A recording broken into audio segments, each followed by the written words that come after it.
600 pieces of 8 for a right arm, 500 for a left, 500 for a right leg, 400 for a left, and 100 silver coins for an eye.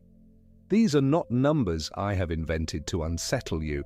They are real, written down, agreed upon by men who knew exactly what the sea could take from a body and decided in advance what each part of that body was worth.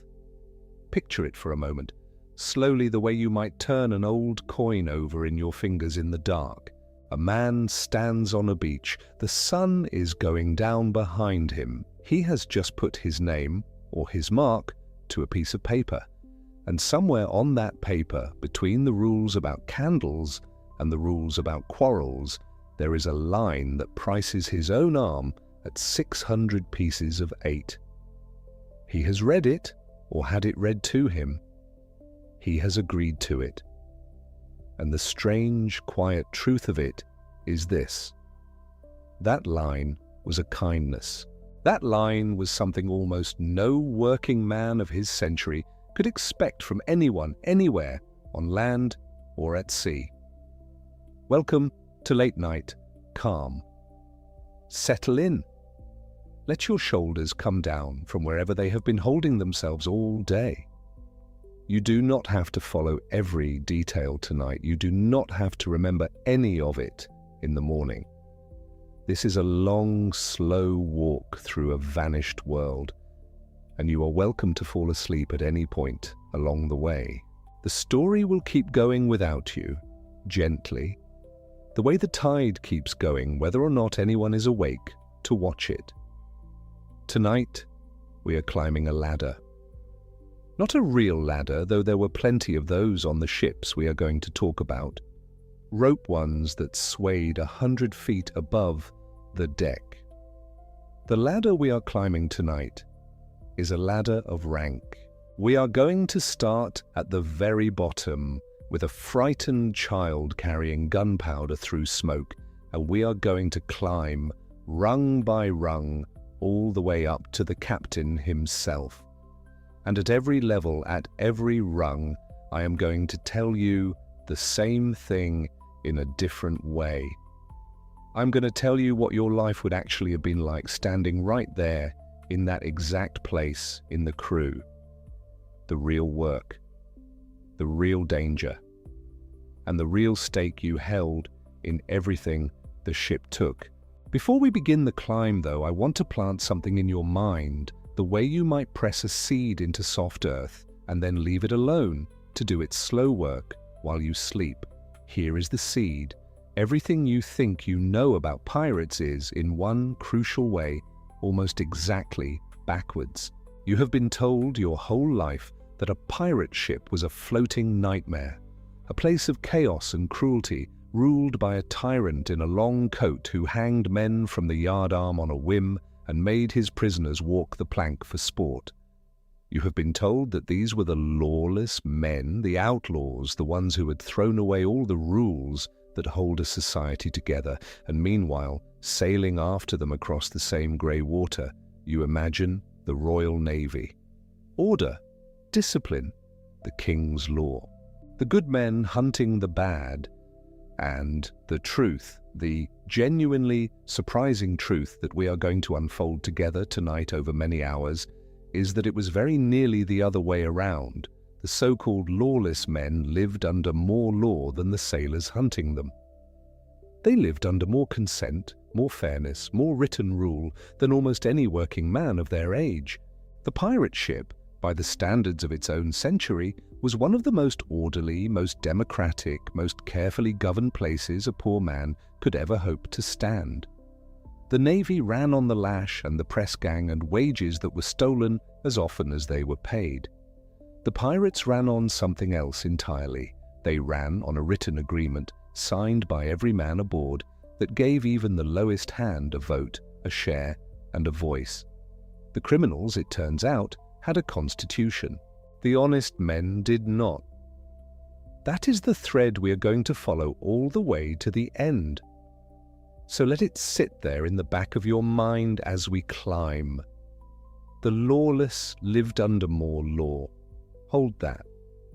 And while it sits, let me leave a few other small mysteries beside it, the way you might leave a few candles burning low in different rooms of a house, each one waiting for you to come back to it. The first. Somewhere on these ships there was a job more powerful than the captain's. Not in the heat of battle, but in the ordinary day-to-day living of life aboard, there was a man whose word carried further than the captain's word, who could overrule him, who could decide what was taken and who was punished. And he was not the captain. We will come to him. Keep the candle burning. The second. The captain himself, that fearsome tyrant of the storybooks, could be removed from his command by nothing more dramatic than a show of hands. The men could simply vote him out the way you might vote a man out of a club and put another in his place, and there was nothing he could do about it. The tyrant in the long coat held his power on a thread that the crew could cut whenever they chose. We will come to that too. And the third candle, the one already flickering, is the one we lit at the very start. The 600 coin arm, the written price of a human body.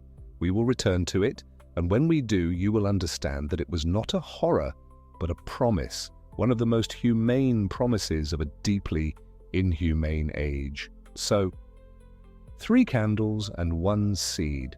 Now we can begin.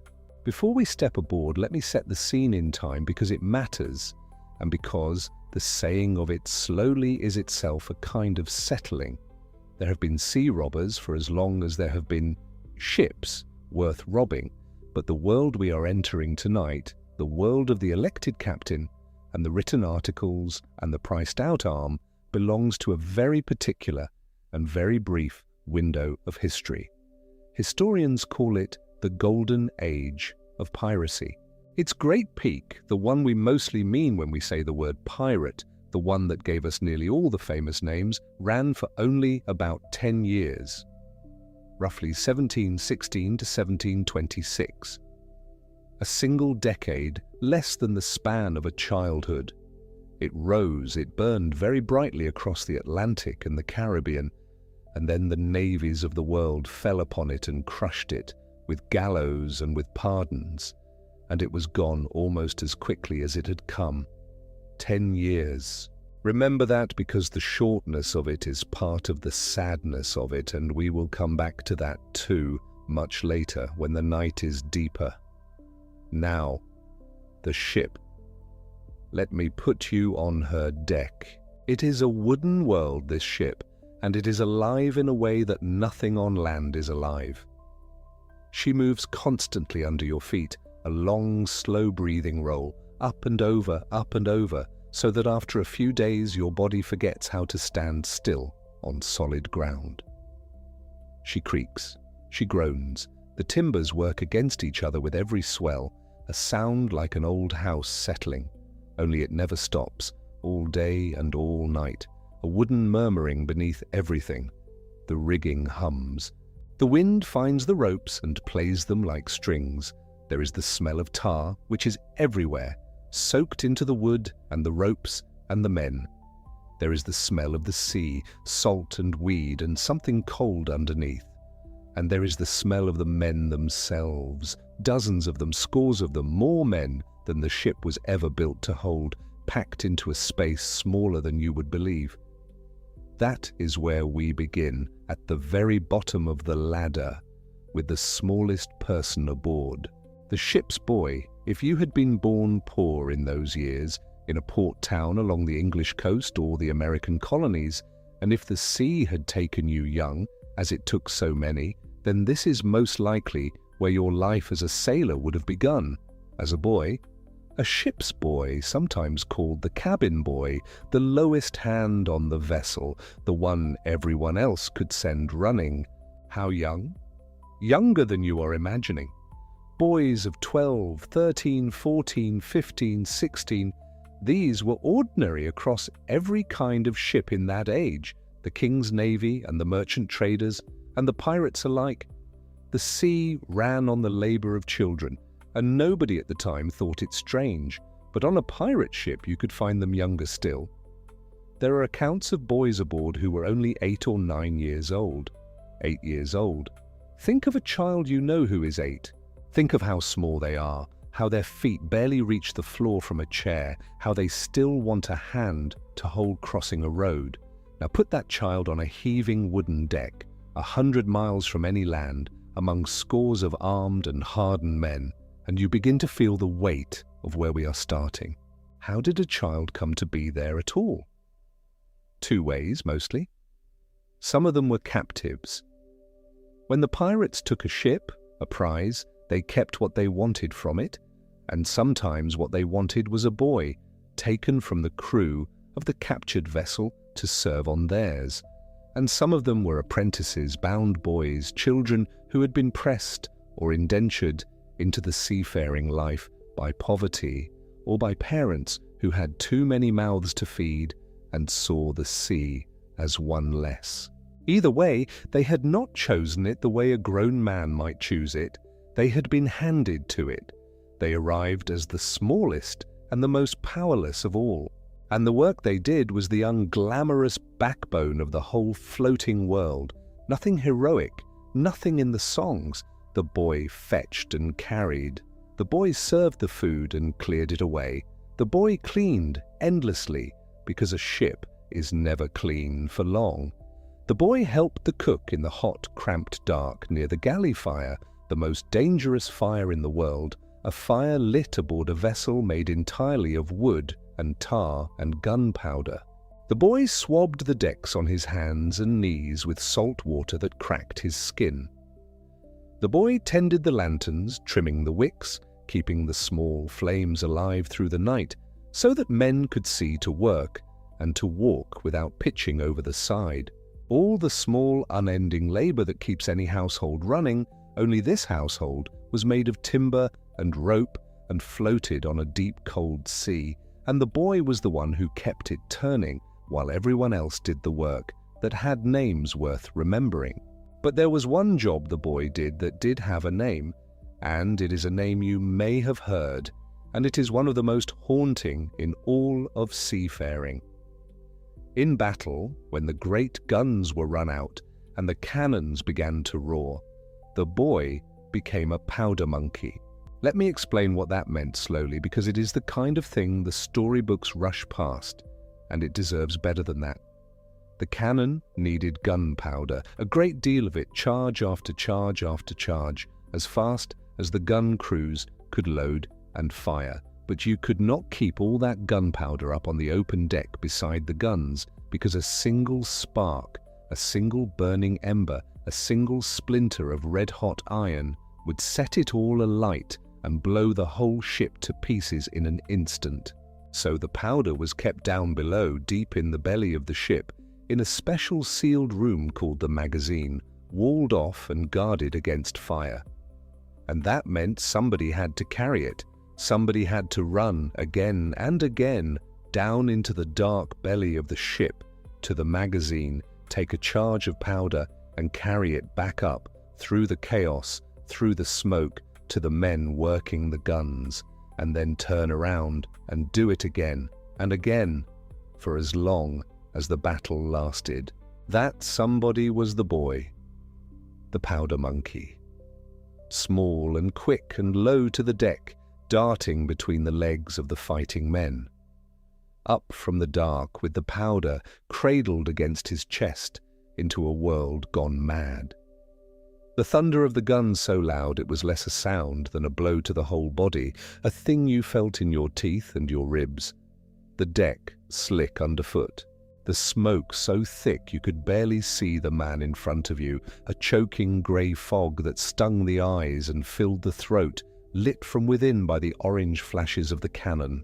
The shouting, the splinters flying when an enemy shot struck home, jagged daggers of oak that killed and maimed more men in a sea battle than the cannonballs themselves. And through all of that, this child, 8 or 10 or 12 years old, running with an armful of the very thing that could end them all, because if the powder did not reach the guns fell silent, and a silent ship in a sea fight was a dying ship. Hold that image gently for a moment as you lie there. The boy in the smoke. It is the bottom rung of our ladder, And it is a hard one, and I am not going to pretend it was anything other than what it was. The sea was cruel to the young. But I do not want to leave you there in the dark and the noise, because there is something else about that boy, something that belongs to the great inversion we are following tonight, and it is the first small payoff of our long climb. That boy, that powder monkey, that lowest and smallest hand aboard the pirate ship, had something that no cabin boy in the Royal Navy ever had. He had a share.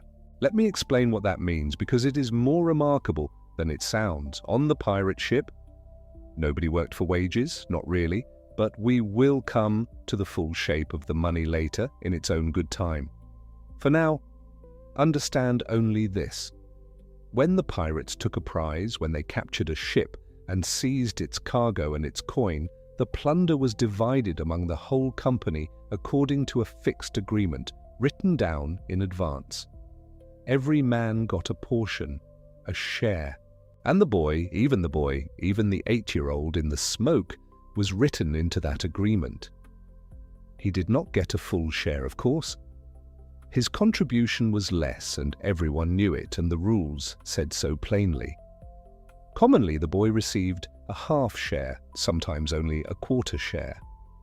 But a half share of real plunder, a quarter share of real silver and goods, was still a documented, written down, agreed upon stake in everything the ship took. It was his. The rules said it was his, and the rules were enforced. Now set that beside the boy on the king's ship, the Navy cabin boy doing the very same fetching and carrying and powder running. What did he get? Wages. A pittance of wages set by the Navy, and wages on a Navy ship had a way of arriving late, or arriving short, or not arriving at all, swallowed up by the slow, corrupt machinery of naval pay that could keep an honest sailor waiting years for money he had already earned. The Navy boy was a servant paid a wage. The pirate boy was a member of a company with a stake in its fortunes. One was the bottom of a hierarchy that looked down on him. The other was the smallest partner in a venture that had written his name into its agreement. Do you see it even here? Even at the very bottom of the ladder, with a frightened child in the smoke, the great inversion is already showing its face. The lawless ship gave the child a contract. The lawful ship gave him a debt that might never be paid. And that is the seed sprouting, just a little, the first green shoot of the thing we will watch grow taller and stranger at every rung from here on up. The criminals had rules, and the rules, more often than not, were fairer than the king's. There is one more thing about that boy, and it is a hopeful thing, and it makes a good place for us to pause and breathe before we take the next step up. On the king's ship and on the great merchant vessels, rank was a wall. The officers were gentlemen.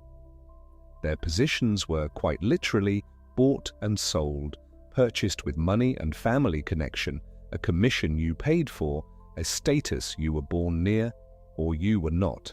A poor boy in the smoke could carry powder for 40 years and never, ever rise to command, because command was not earned, it was owned, and he could never afford to own it. The wall was the wall, and he was born on the wrong side of it. But on the pirate ship there was no wall. Rank was not bought. Rank was not inherited. Rank was given by the votes of the men and earned by skill and nerve, and that meant the ladder we are climbing tonight was a ladder a boy could actually climb. The path from the bottom to the very top was open, genuinely open, in a way it was nowhere else in that whole locked and stratified world. Some of the most feared and famous names in all of piracy began exactly where we are standing now at the bottom, as boys or as common low hands, and rose, rung, by vote and by skill, to stand at the very head of the company. The smoke-stained child running powder through the chaos could, in theory, in actual fact, one day be the man the others elected to lead them. Nowhere else in his world was that true. On land, your berth was your ceiling. On the king's ship, your purse was your ceiling. On the pirate ship, the only ceiling was what the men would vote to give you. And that, for a poor boy, was a kind of freedom almost too strange to believe. So that is the bottom rung. The ship's boy. A captive or an apprentice, 8 or 12 or 16 years old, fetching and carrying and tending the lanterns and serving the food, and then, when the guns spoke, running through the smoke with death cradled in his arms, a child doing a child's endless chores in a world built for hard men. And yet, written into the agreement that governed that world, a half share of everything the ship took, a real stake, a real promise, more than the king ever gave his own boys. And above him, the whole ladder, open, every rung of it, all the way to the top, waiting. Rest here a while if you like. We have only just begun to climb, and there is a long, slow night ahead of us, and many rungs yet to go. We are going to leave the boy now and step up to the next level, to the men who actually sailed the ship, the common seamen, the foremast jacks, the great bulk of any crew. And we are going to climb up into the rigging with them, 100 feet and more above the deck, out along the swaying yards in the wind, where the most dangerous work in the whole world was done. And it is there, high above the rolling sea, that we will begin to understand where all those lost arms and lost legs came from, and why a company of sea robbers ever needed to sit down and write a price for a man's body in the first place. But that is the next rung. For now, let the ship roll gently beneath you. Let the timbers creak their old soft murmur. The boy is below, in the lantern light, trimming the wicks for the night. The candles are burning low in their separate rooms, each one waiting. The seed is in the earth, and we are in no hurry at all. So picture him still, this boy, before we leave him entirely. He came aboard one of two ways, and neither was a choice, in any way you or I would call a choice. Some were taken off a captured ship, plucked from the crew of a merchantman that had struck its colours, kept because they were young and could be shaped, or simply because there was no one to miss them. Others were apprentices already, indentured or pressed into the sea trade before they had any say in the matter, boys who had been sold to the water by poverty or by parents who had too many mouths and too little bread. Either way, they arrived small and frightened and useful, and the sea did the rest. And his day, when there was no battle, was an endless circle of small labours. He carried things. That was, in truth, the whole of it, when you stripped the romance away. He carried food to the men and carried away what they left. He carried water and carried slops. He helped the cook in the cramped and smoking galley, scrubbed the great iron pots, swabbed the deck on his knees with sand and a holy stone until the planks were pale, and tended the lanterns through the long watches of the dark, trimming each wick so the flame would not gutter and smoke and waste the precious oil. The unglamorous backbone of keeping a ship alive was carried on the narrow shoulders of children, and nobody thought it strange, because that was simply how the sea had always been on every kind of ship, lawful or not.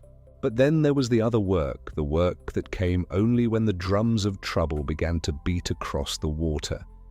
When a sail was sighted and the decision was made and the men ran to the guns and the ship cleared for action, the boy stopped being a servant and became a soldier of a particular and terrible kind.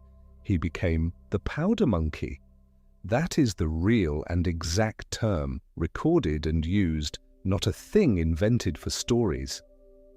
It was his task to run the gunpowder down into the dark belly of the ship, into the magazine where the powder charges were kept, and then up again, up through the chaos and the noise and the rolling smoke, carrying the charges to the gun crews so the cannon could be loaded and fired and loaded again. Back and forth he went, small and quick, threading between the great recoiling guns, his arms full of the very thing that could turn the whole ship into a cloud of splinters and fire if a single spark found it. They were chosen for this because they were small and fast and could move where a grown man could not. And there is something in that image worth holding in the quiet of the night. This child, 8 years old in some cases, 9, 10, running powder through smoke he could barely see through, in a battle he could not vote on, for a half share he had been promised in writing. And it is that half share, more than anything, that I want you to carry with you up the ladder, because it would be easy to hear all of this, the captives, the children, the powder, and the smoke, and think only of cruelty, of a hard world using up the youngest and the weakest the way every hard world has always done. And the cruelty was real. I will not pretend otherwise, but laid down beside it, in the same world, in the same articles, was a thing the lawful sea did not offer. The Royal Navy had its boys too. The merchant ships had their boys, and what did those boys get? Wages, if they were lucky, wages that could be withheld, delayed, stolen by an officer, lost to a paymaster's ledger, paid late or not at all. They had no share in what the ship earned. They had no stake. They were paid hands, the lowest of the low, owed a little and given less. But the pirate boy, the lawless one, the criminal, had something written down with his mark beside it, a half share, or sometimes a quarter, depending on the ship and the agreement the company had drawn up between them. Less than a full man's portion, yes, because he did less and risked less and knew less. That was fair, and the men who wrote the articles meant it to be fair, but it was a share. It was a piece of the actual plunder, divided out by the same rules that governed every other soul aboard, from the boy at the bottom to the captain at the top. When the ship took a prize and the loot was finally counted and sold and parceled out, the boy's name was on the list. He was owed. He had a claim that the company itself, by its own written law, was bound to honor. A child, a captive, a powder monkey, with soot still on his face, held a documented stake in the wealth of the ship that no cabin boy in His Majesty's Navy ever held in his life. And that is the first small turning of the great inversion we are going to follow all the way to the top tonight. The thing fiction calls a den of thieves and savages had, at its very bottom rung, more law and more fairness toward its weakest member than the proud and lawful service that hunted it across the sea. The boy had a vote in nothing yet. No, that would come higher up the ladder. But he had a share, and a share in that world was the beginning of everything. Now, before we climb, let me set the frame around all of this so you know where in time we are wandering. The world we are stepping into is the Golden Age of Piracy, and its great Anglo-American peak was a strange and brief and burning thing, running roughly from the year 1716 to the year 1726. Only about a decade, all told, a single candle's worth of years, and then it was snuffed out by the gallows and the navy and the king's pardons. Most of the men we will meet on this ladder lived and robbed and died inside that narrow window. And the ladder itself, the one we are climbing, ran from the boy at the bottom all the way up, through the men who sailed her, and the men who fought her guns and mended her hull, up past the strange elected officer who held more everyday power than his own captain, and up at last to the captain himself, who is not at all the man you have been taught to imagine. So rest a moment more in the lantern light with the boy, and then we go up into the wind and the wet and the swaying rope, to the common seamen, the foremast jacks, the great rough crowd of men who were the muscle and the heart of every pirate ship that ever sailed. There were scores of them on a single vessel, sometimes 150, sometimes 200, crowded onto a ship a merchant captain would have sailed with a dozen hands. And that crowding, that strange overmanning, changed everything about what a day felt like. And we will come to why. But first, we have to climb, because the work, that defined them, the work that broke their bodies and cost them their arms and their legs and their lives, happened up in the high rigging, out along the yards, 100 feet and more above the hard and waiting deck. The boy below has finished the lanterns now. The flames stand small and steady in their glass. The ship leans and rights herself and leans again, slow as breathing, and the water moves along the hull in the dark with a sound like someone turning over in their sleep. There is no rush. There is never any rush here.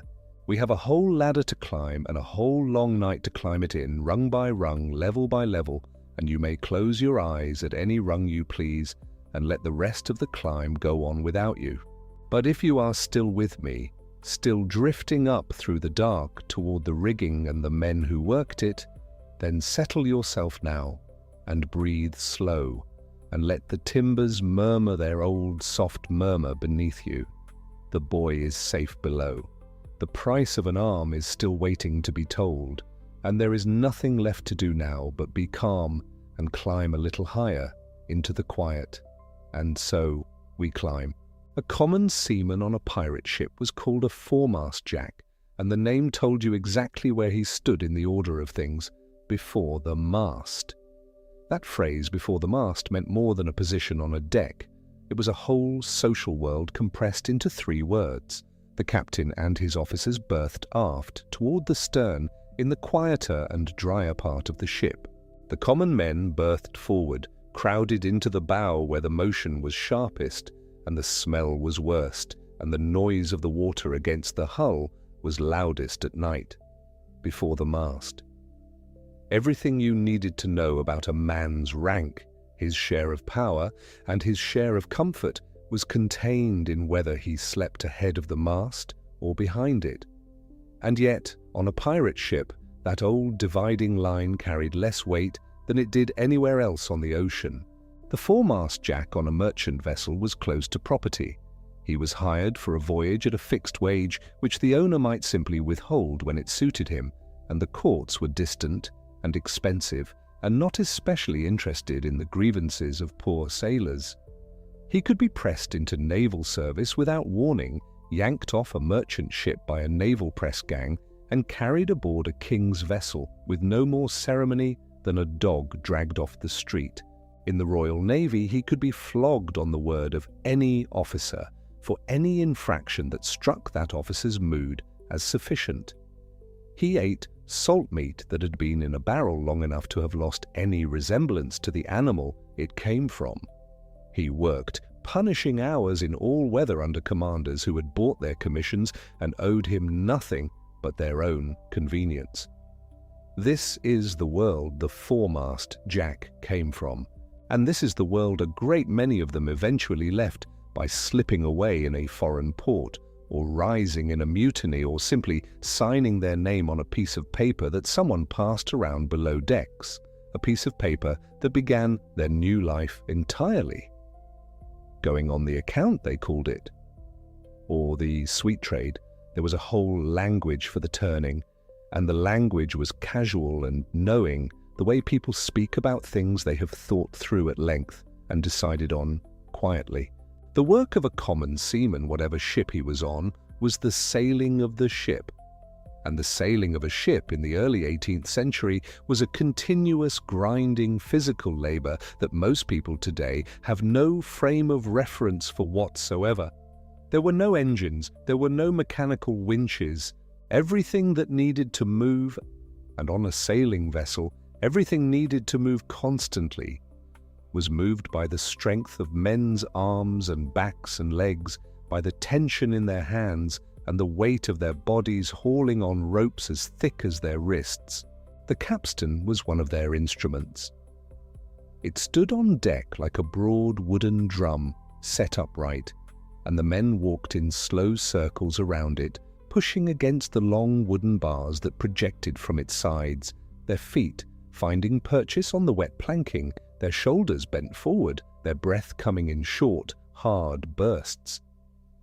It was how they raised the anchor, a ton of iron and chain and mud up from the seabed.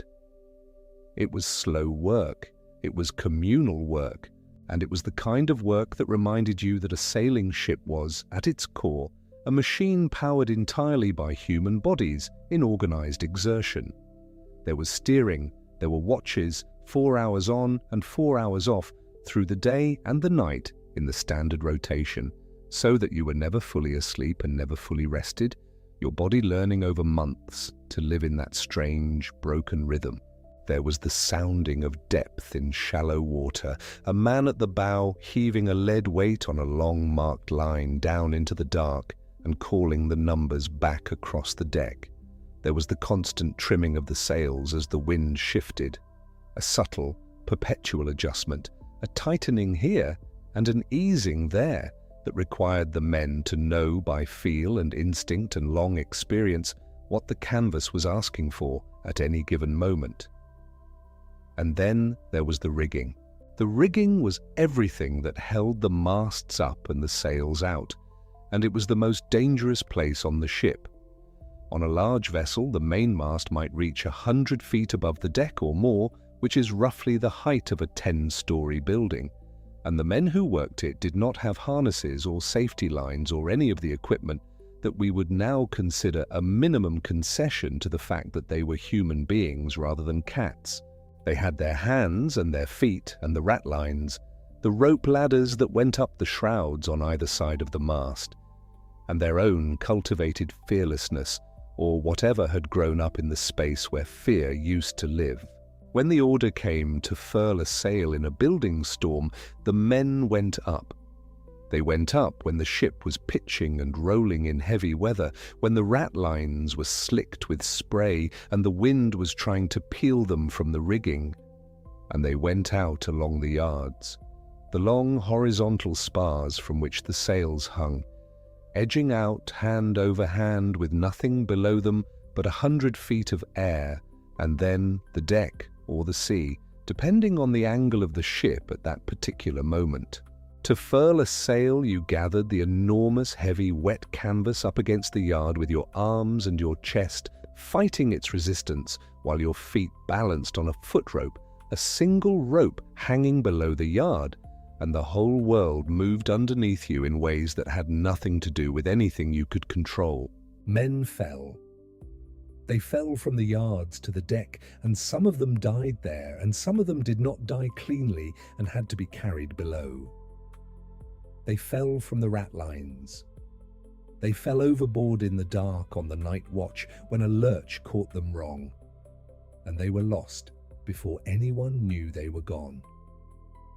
A loose block, a pulley swinging free on its tackle, could come around in a gust and knock a man from his footing with no warning at all. A parted line, a fraying rope that finally gave way, meant something falling that should not be falling, and underneath that thing would often be a man. These were not extraordinary events, they were the ordinary casualties of ordinary seamanship in the age of sail, so common they barely warranted a line in a log. A man was hurt, a man was lost. The ship sailed on, and this is the reason the compensation schedules existed. This is the reason the price of an arm was written down. But we are not there yet. Before we arrive at the tariff and what it meant, we need to understand what life on a pirate ship offered the foremast jack that life on any other ship did not, and the most immediate and tangible difference was not the vote or the share or the articles. Those came later, in their full, astonishing weight, but something simpler and more physical. There were too many of them. A merchant ship of 100 tons, the kind of vessel that carried cloth from London to the Caribbean or sugar back again, might sail with 12 men. 15 if the owner was feeling generous, which he generally was not, because every man on the payroll cost money. Merchantmen were lean. Every hand aboard was doing the work of 2 men because there were never quite enough of them, and the owners knew this and were indifferent, and the wages reflected that indifference precisely, which is to say the wages were not generous. A pirate ship of the same size carried not 12 men but 100, or 150, or 200. Bartholomew Roberts, Black Bart, the most successful pirate of the Golden Age in terms of sheer number of ships taken, credited with more than 400 vessels over the course of his career, commanded several hundred men distributed across multiple ships at his height. Blackbeard, Edward Teach, sailed the Queen Anne's Revenge with roughly 300 men and around 40 guns. These were not small crews squeezed into inadequate space, these were armies afloat. The reason for this disproportion was simple and practical. Pirates did not make their living by sailing efficiently. They made it by boarding enemy vessels, and boarding required men. Strong, armed, numerous men who could overwhelm a prize crew before the prize crew had time to mount an effective defense or do something desperate like blow the magazine. Boarding strength was fighting strength, and fighting strength required bodies, and so pirate ships carried far more bodies than any prudent calculation of their sailing needs would have suggested. What this meant for the individual foremast jack, setting aside for a moment the violence and the risk and the gallows waiting at the end of the road, was that there was a great deal more downtime. The watches rotated through more men. The labor of hauling and trimming and steering was distributed across more shoulders. On the long, empty days between prizes, when the ship ran before a steady trade wind and the sea was calm and the sails barely needed touching, there were simply too many men aboard to keep all of them busy with sailing tasks. They fished, they told stories, they slept on deck in the sun, they repaired their clothing, mended their hammocks, played music, and conducted the endless, slow maintenance work of keeping a wooden ship sound that had to happen whether or not there was an enemy in sight. This was not luxury, but compared to the unrelenting grind of merchant service, where a skeleton crew was worked to the edge of exhaustion and beyond, it was a kind of breathing room that the men who came from that world had never known. And the men understood this. Many of them had come directly from those overworked and underpaid merchant ships, and the contrast was not subtle. The overmanning had another consequence, less comfortable to live with but equally real. A ship carrying 200 men consumes food and water at a rate that a ship carrying 12 does not, and the sea between prizes could be long. The articles addressed provisions carefully. Every man had equal title to the fresh provisions or strong liquors at any time seized, but the mathematics of feeding a floating army were a constant pressure. A prize taken not for its cargo but for its biscuit and its water was entirely possible, and it happened. Now, among all those men before the mast and behind it, and wedged into every cranny of the gun deck and the hold, there were specialists. The foremast jack was a generalist. He could do most things that a ship required, and his worth was in his willingness and his endurance and his strength and his accumulated seamanship. But there were jobs that required something more than willingness and endurance, something closer to a craft that had to be learned carefully and practiced precisely, and that could not simply be improvised in the middle of a crisis. The first of them who matters for the foremast jack climbing up from the common work is the master gunner. He was responsible for the artillery, and on a pirate ship, the artillery was what made the whole enterprise possible. The guns had to be maintained, cleaned, checked, their wooden carriages kept sound, and their iron barrels free of the rust that the salt air was continuously working to spread. The powder magazine, the dark and carefully partitioned space deep in the ship where the gunpowder was kept, had to be managed with a precision close to religious, because an accident in the magazine was not an accident at all, but an instantaneous ending of everything. The gunner made and stored the cartridges, the paper, or flannel tubes pre-packed with measured charges of powder, so that in the heat of an engagement, the loading could go as fast as hands could manage. He calculated elevation and range and powder charge. Gunnery, in this period, was a mathematical discipline, not simply a matter of pointing and touching off, and the gunner, who did not understand the geometry of it, who could not compensate in his head for the motion of the ship and the angle of the enemy, was a gunner who wasted powder and shot and killed nobody useful. What the master gunner almost never aimed to do on a pirate ship was sink the prize. This is a point that matters, and that the drama of cannon fire tends to obscure.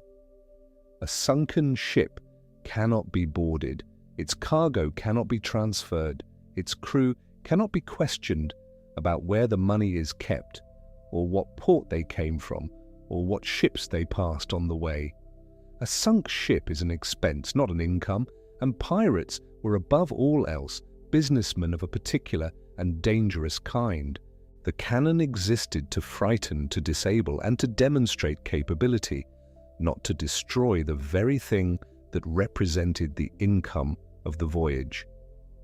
So the master gunner aimed typically at the rigging. A shot through the foretopmast, a chain shot. 2 cannonballs connected by a length of chain that spun through the air like a scythe, cutting through the standing rigging so that the enemy's sails came down in a tangle. That was the skilled shot on a pirate vessel. It stopped the prize without sinking it. It removed the ship's ability to run or maneuver, which was the immediate tactical need, without removing the ship itself. The gunner who could place a shot through the right piece of rigging at range from a moving deck in choppy water was a man whose skills were appreciated and compensated for accordingly. And then there was the other artillery, the flag.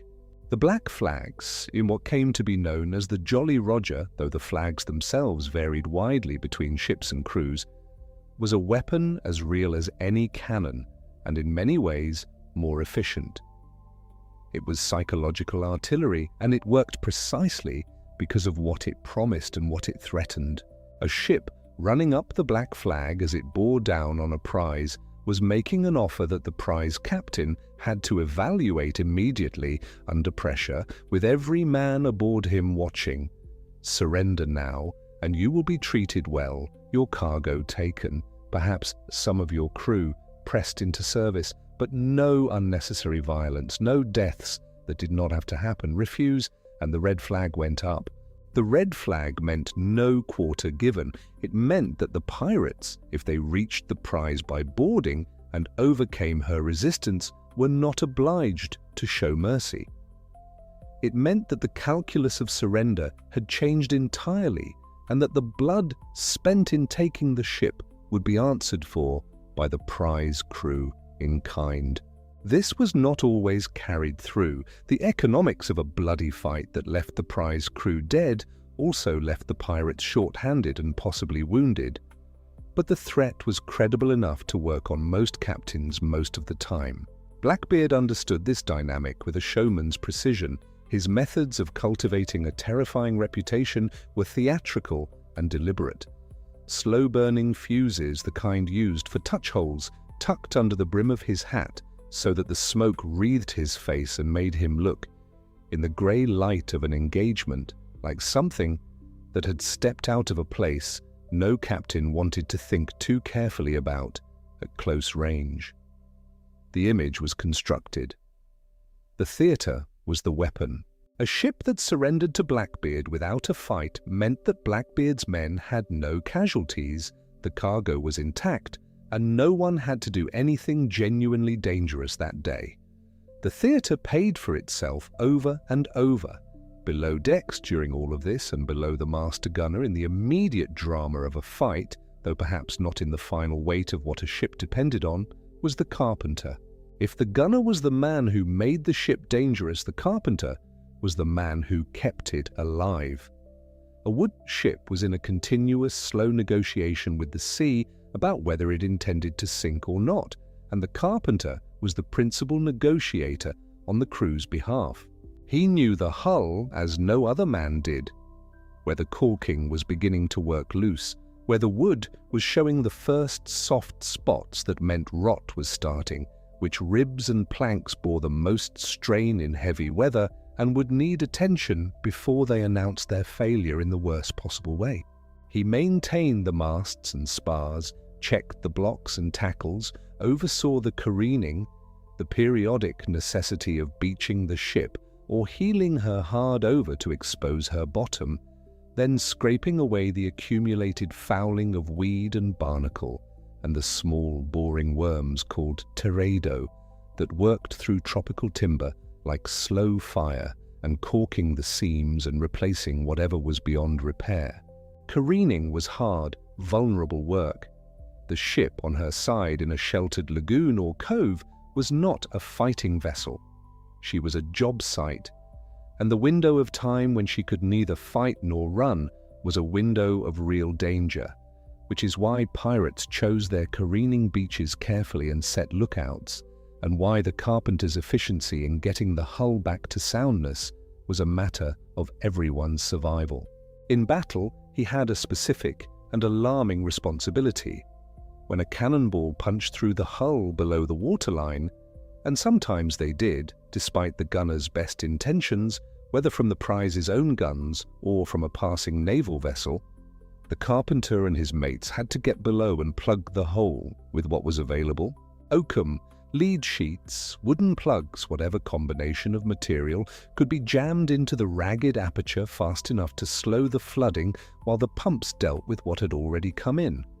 This was done in the dark, in bilge water that mixed with the sea water now pouring through the breach, while the noise of the fight continued overhead and men's feet ran back and forth on the deck above and the ship continued to move and pitch and roll. The carpenter was so valuable, so absolutely irreplaceable in the ongoing project of not drowning, that when a pirate crew took a prize and found a skilled carpenter among the prize's crew, they did not let him go. They kept him. They kept him without asking his opinion about it, made him part of the crew whether he liked it or not, and he served until an opportunity to escape presented itself, or until the ship was taken or wrecked or the career ended in whatever way careers ended. He was a forced man, and this word, forced, matters enormously, not just for the carpenter, but for a whole category of skilled specialists who found themselves conscripted into piracy by men who needed their expertise more than they cared about their preferences. Surgeons were forced. The ship's surgeon, the man responsible for treating wounds and amputating the shattered limbs that the compensation schedules would later put a price on, was so prized that pirate crews made raiding ships specifically for the surgeon and his chest of instruments. A surgeon's chest, leather or wood, fitted with tools that looked to modern eyes like the contents of a nightmare, contained the saws and forceps and probes and lancets that were the high technology of 17th and early 18th century medicine.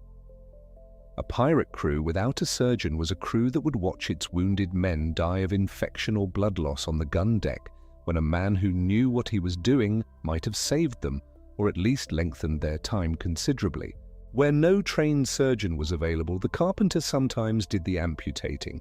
The carpenter owned the saws. The saws were sharp. The logic was not comfortable, but it was practical, and practicality was what kept ships moving.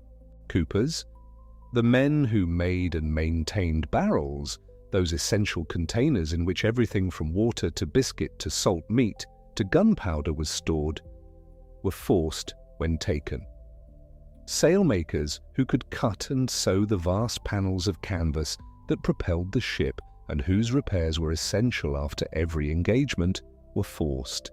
Musicians sometimes, because a ship under a long horizon needed something to eat the hours, and music was that something, and the articles of some crews guaranteed their musicians a day of rest on the Sabbath, which is the kind of detail that reminds you how specific and considered these documents were, that someone sat down and thought, the musicians need Sunday off, and we ought to write that down.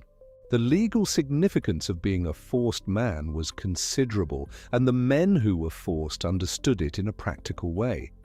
If the ship was taken by naval forces or intercepted by a colonial court, a forced man had a defense that a volunteer did not. He could say, and many did say, in the dock at the piracy trials that became increasingly common, as the 1720s advanced, that he had never signed the articles, that he had never voted, that he had been kept against his will and would have left the moment an opportunity presented itself. This argument did not always succeed. Courts were not always inclined to believe men who had spent months aboard a pirate vessel without making any visible effort to signal their unwillingness. But it was a real defense, used in real trials, and it saved some men's lives. The violently conscripted specialist and the fully consenting volunteer sat at opposite ends of a spectrum, and between them were men in various states of ambivalence. Men who had not exactly been forced, but had not exactly been eager. Men whose resistance had been more theoretical than practical. Men who had found that after a few weeks of equal shares and light watches and a quarter share in any prize, they simply stopped thinking very hard about whether they were there voluntarily. The sea had a way of making the distinctions that mattered on land feel soft and distant. And through all of this, through the carpenter's constant repairs and the gunner's careful calculations and the surgeon's work below and the foremast jacks in the rigging and the boys running powder through the smoke, the ship was moving. Always moving. West by southwest or northeast by east, or beating hard into a headwind on a long tack, the hull driving through water that was blue or grey or green depending on the depth and the weather, the light on the canvas shifting as the day moved, the men at their various tasks distributed across the decks and the rigging and the spaces below in the complicated organisation of a vessel that was, at its core, a community of people with a common interest in not dying today. It is worth stopping here just for a moment to hold all of these men in mind at once.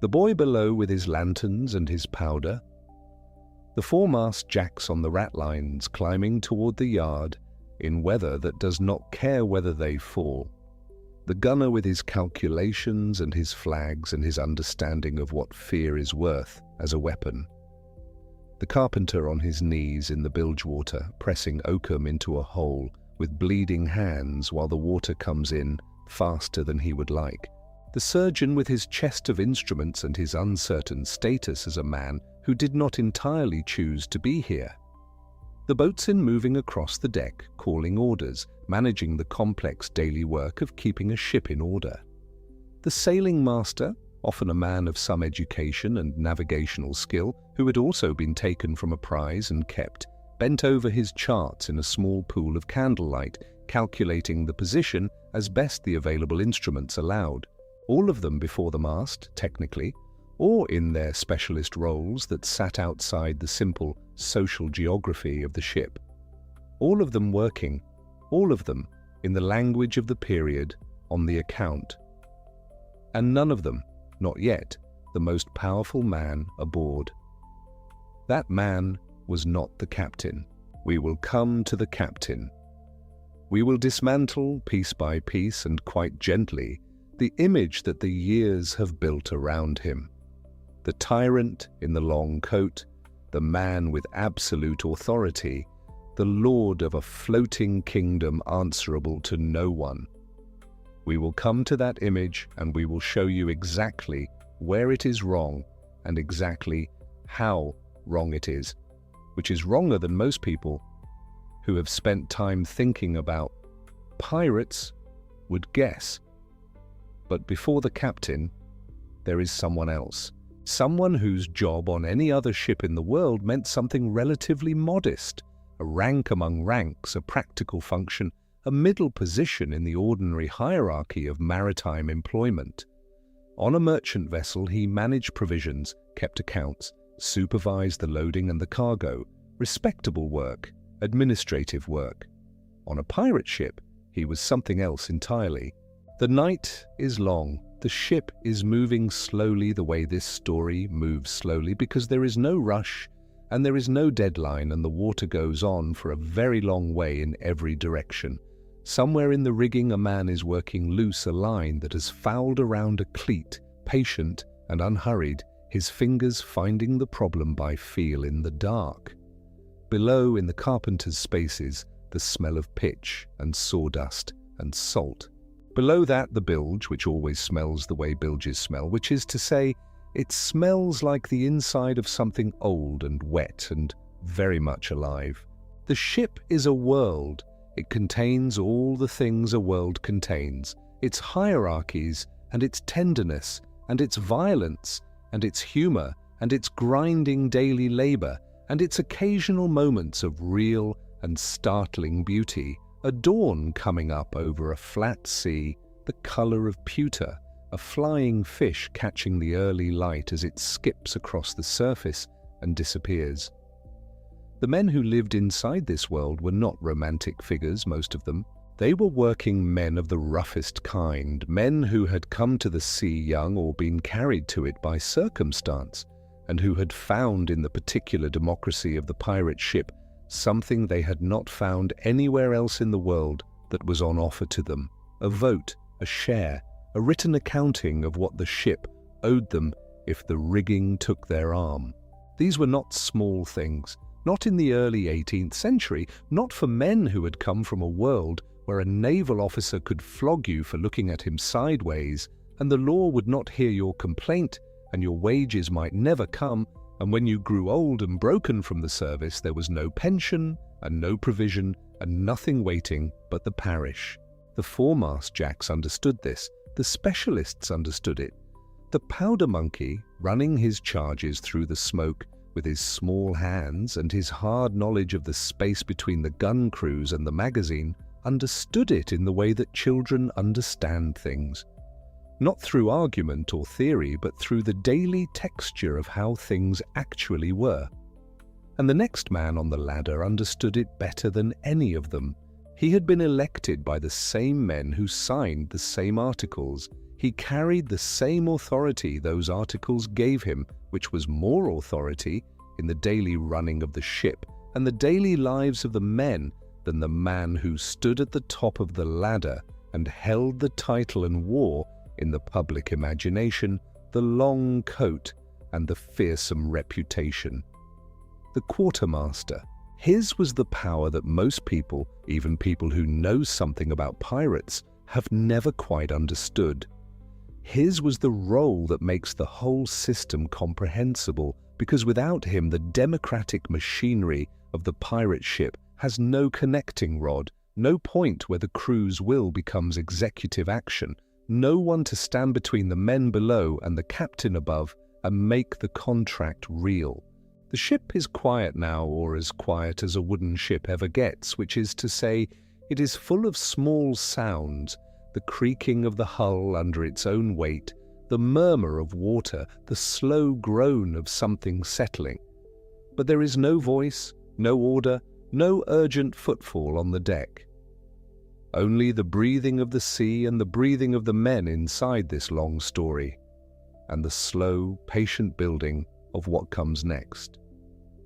The quartermaster is waiting, and the captain, just beyond him, is waiting too, and neither of them is quite what you think.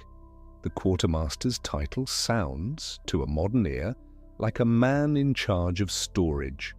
A quartermaster, in the imagination that word produces, is someone who counts sacks and measures out rope and keeps an inventory of biscuit in a damp ledger. And that is what the word meant, roughly, on most ships of the era. On a Royal Navy vessel, on a merchant brig, the quartermaster was a useful man with a modest role. He kept things, he measured things. He was not, in any meaningful sense, a power in the life of the ship. On a pirate ship, the title meant something else entirely. The election of a quartermaster was in some ways the most consequential vote the crew ever cast, more consequential even than the election of the captain, because the quartermaster was the living embodiment of the articles. He was the Constitution made flesh. He was the one man aboard whose authority derived not from emergency, not from the sudden narrowing of a chase or the chaos of a boarding, but from the daily life of the ship in all its ordinary, unglamorous, unspectacular hours. And there were, in a pirate's life, far more ordinary hours than there were hours of violence. Most of the time, the ship was simply sailing. Most of the time, the men were eating or sleeping or mending sail or staring at the horizon or quarreling about something small. And in all of those hours, in every dispute and every grievance and every question of who got what and who owed whom, the quartermaster was the man the articles pointed to. He was elected by the crew, not appointed, not inherited, not purchased the way a naval commission could effectively be purchased by a man with the right family and the right connections. Elected by a majority of the same men who would live under his authority, which meant that he held his position for precisely as long as the men who gave it to him believed he deserved it. His documented powers were specific, and they were remarkable. When a prize was taken, the quartermaster was the first man over the side and onto the captured vessel, not the captain. The captain might give the order to attack, might direct the chase, might stand at the quarterdeck while the guns fired or fell silent.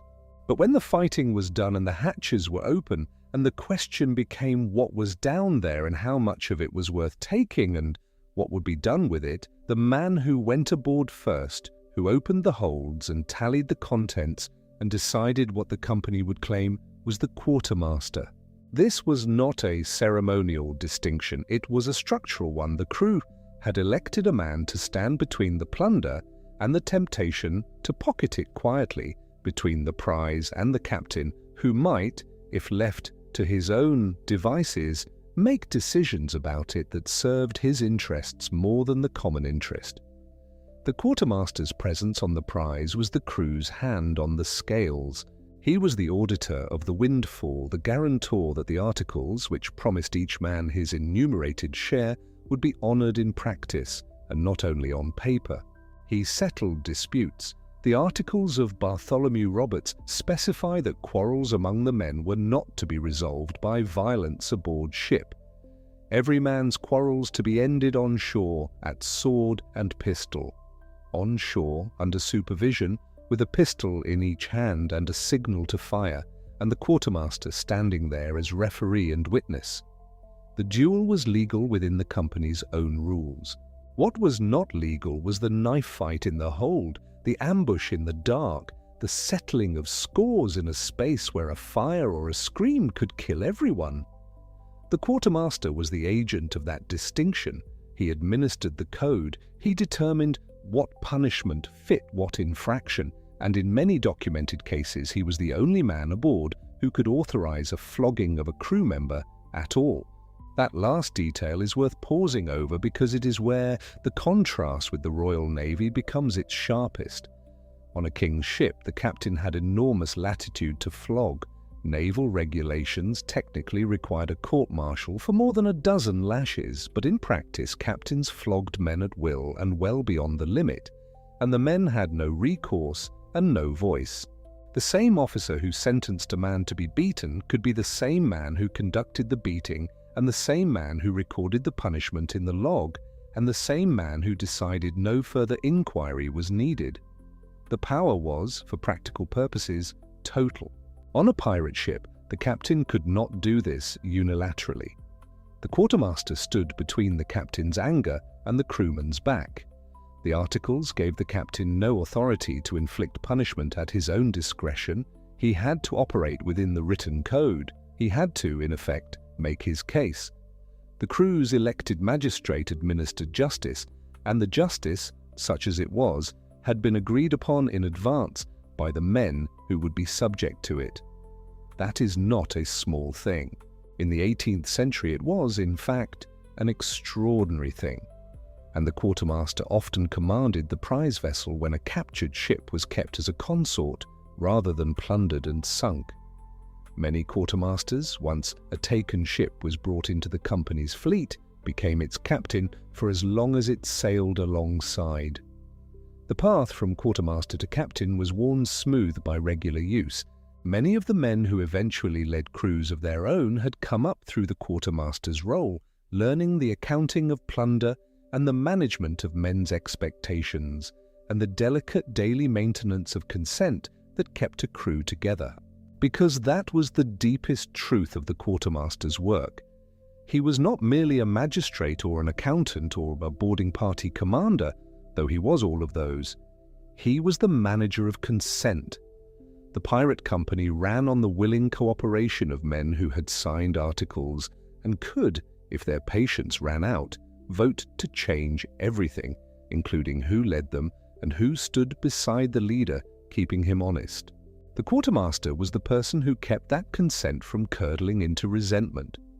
He was the one who made the daily life of the ship feel like the articles were not merely a document signed at the beginning and forgotten in the living of it, but an active, breathing agreement that still meant something today and would still mean something tomorrow. And standing just beyond him, just up that ladder of authority, was the captain.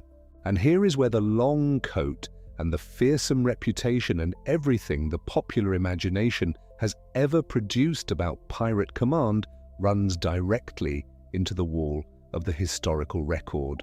The captain of a pirate ship was elected by a majority vote of the crew. A man who wanted the captaincy put himself forward or was put forward by others, and the hands went up or the voices called out, and the majority decided. He did not inherit the position. He did not purchase it. No admiral wrote his name down. No admiralty commission arrived. No king appointed him to command. The men who would live under his command were the men who decided whether he would command, and they made that decision based on what they believed he could do for them. And they could change their minds. A captain who proved too cruel, who took more than his share, who showed cowardice when the fighting came, who was simply unlucky too many times in a row, who treated the articles as a suggestion rather than a contract, that captain could be voted out. The same hands that went up to elect him could go up again to depose him, and then he was no longer captain. The title he carried was not his possession, it was a loan. The crew were the lenders, and the loan had conditions, and if the conditions were not met, the loan could be recalled. Charles Johnson, in A General History of the Pirates, published in 1724, records the way the men themselves described their arrangements. The crew, he writes, allowed their captain absolute command only in fighting, chasing, or being chased, and in all other matters he was governed by a majority. Those are the words the men used, or words close to them, and they describe something precise, a bifurcated authority. When the cannons were speaking and the seconds mattered and a hesitation could mean the difference between boarding and drowning, the captain's word was law because it had to be. Speed and clarity of command are survival tools in a fight. Everyone understood this. The articles reflected it. The captain got his absolute authority in the moments when absolute authority was the only thing that worked. In every other moment, he was something closer to a chairman than a king. He could be overruled by the ship's council. He could be overridden by the quartermaster on questions of plunder and punishment. His cabin, that symbol of the captain's authority on any other kind of ship, could be entered and used by the men. He ate as the men ate, when the articles specified that provisions were held in common and every man had equal title to them. The remove between the captain and the common sailor, which on a Royal Navy ship was a remove of income, of diet, of discipline, of social class, of sleeping quarters and table, and future prospects. On a pirate ship, that remove was mostly a matter of a slightly larger share of the plunder when it came, and an absolutely larger authority in those particular minutes when the guns were lit and the boarding grapples flew. Alexander Exquemelin, whose account of the Buccaneers was set down in the 1670s and whose compensation tariff is among the most quoted documents in the scholarship of early piracy, describes a similar dynamic among the Buccaneers who preceded the Golden Age, strictly defined, men who were the direct ancestors of the later pirates in their customs, if not always their geography.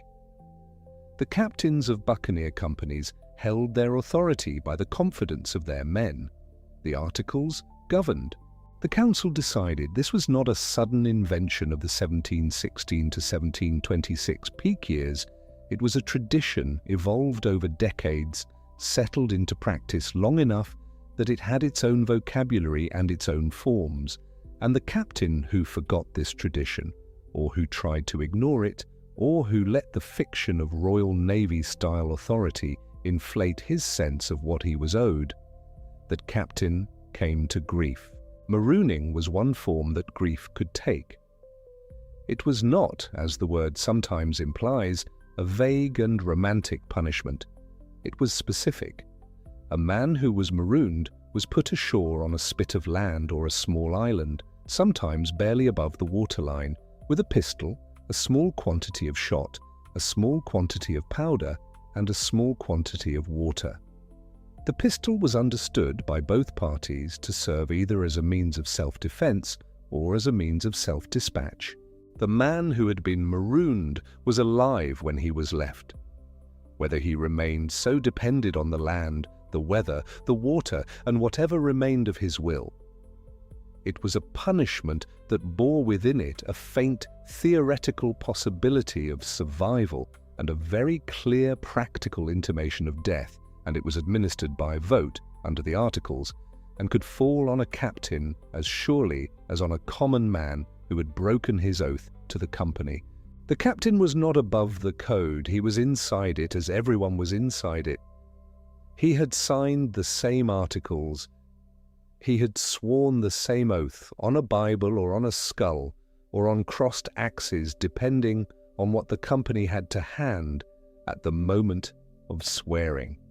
And the oath was not sworn to him, it was sworn to the company. He had sworn the same oath to the same company that the youngest boy aboard had sworn. The difference between them was authority in the chase and a half share more of the plunder. In front of the Articles themselves they were legally peers. This is the sentence the popular imagination has never been able to accommodate because it does not fit the story it wants to tell. It wants a tyrant.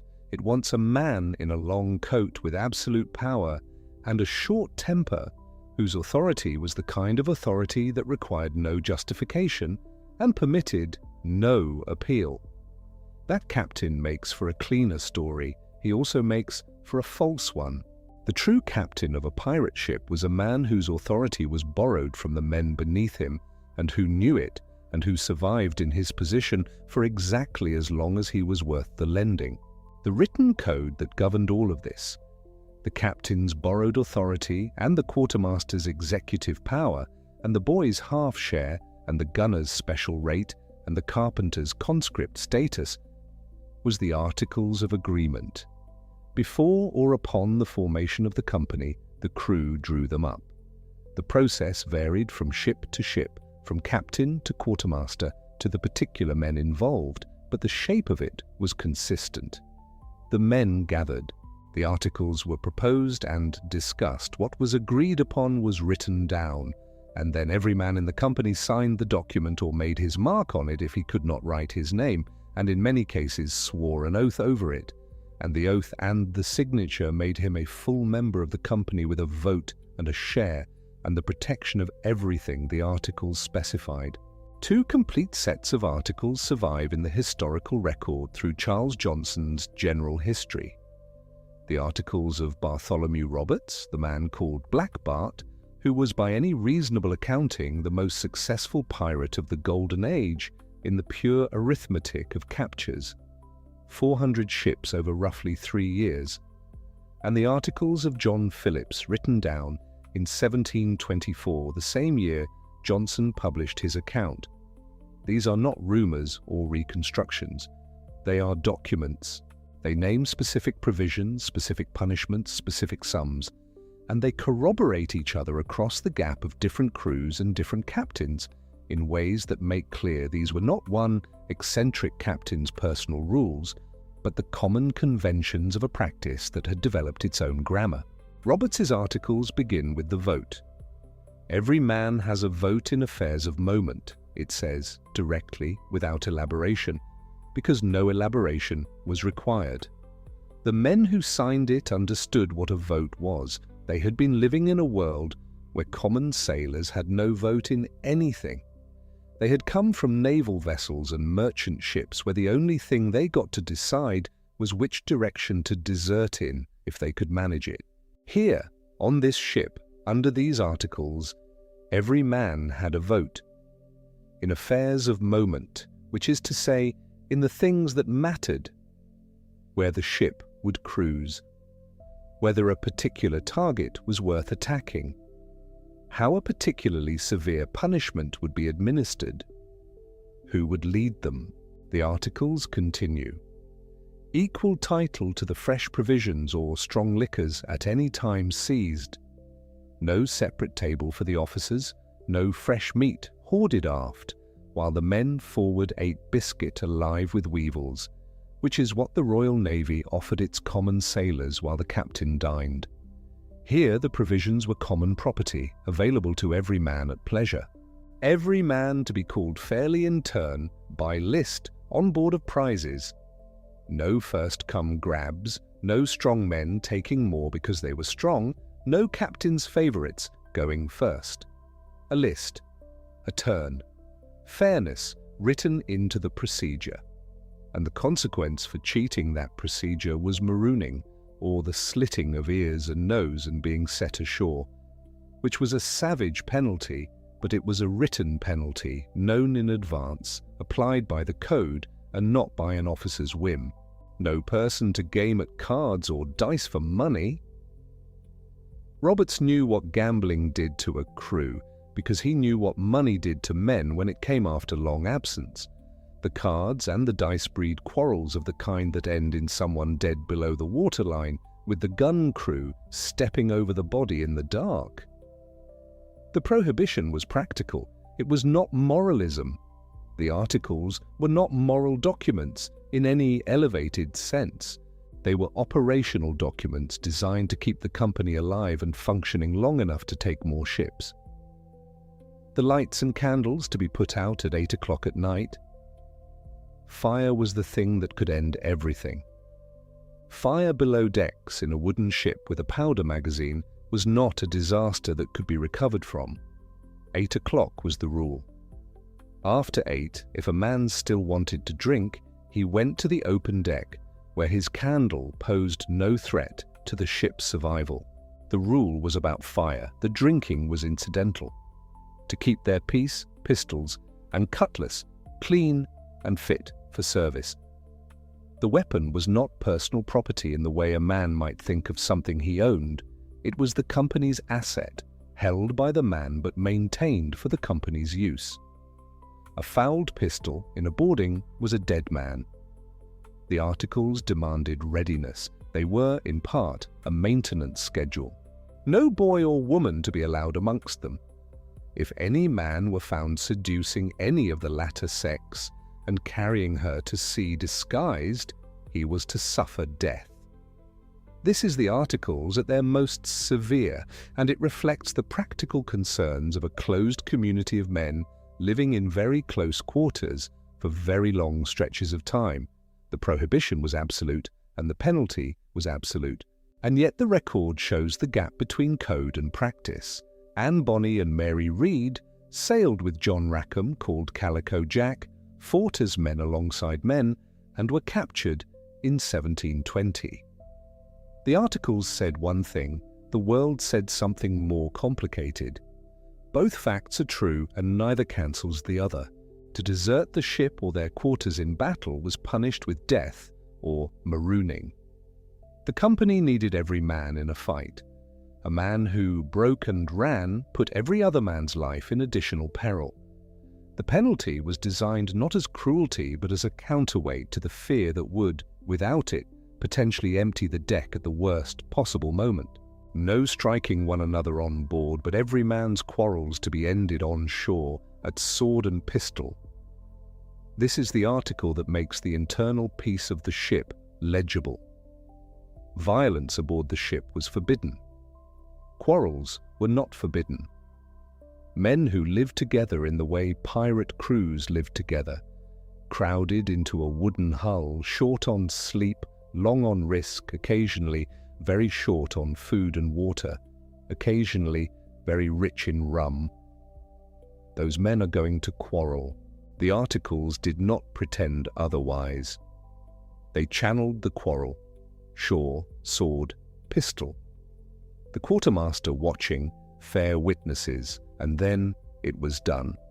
And both men, if both survived, were still members of the company, with their shares and their votes intact.